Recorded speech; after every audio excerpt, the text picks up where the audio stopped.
assess those outcomes.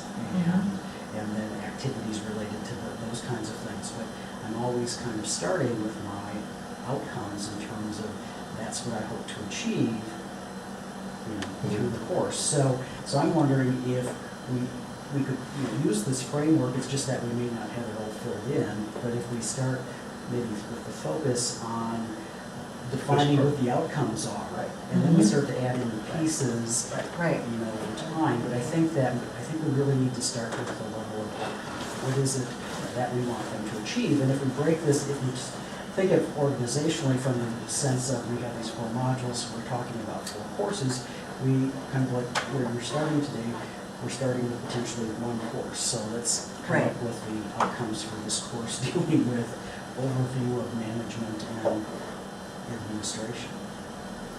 That could be one way of doing it. And then models of leadership is going to be a little easier because that's a little, there aren't as many things that are probably going to go into that. So that would probably be. So maybe we should start there. Maybe that would give us a better handle of. So starting there being starting with outcomes. Starting with the models of leadership. Starting with the models of leadership and the outcomes only because it's a little more straightforward.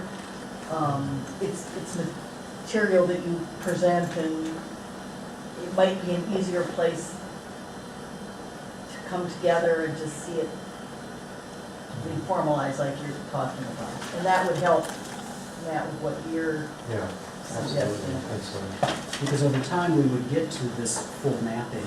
Exactly. We don't need to start at each point doing the full You think we're more ahead of ourselves than we are. Does that make sense to everybody?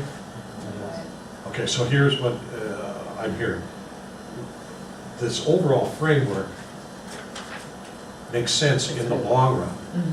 But in the short term, what we really should concentrate on is this part and have some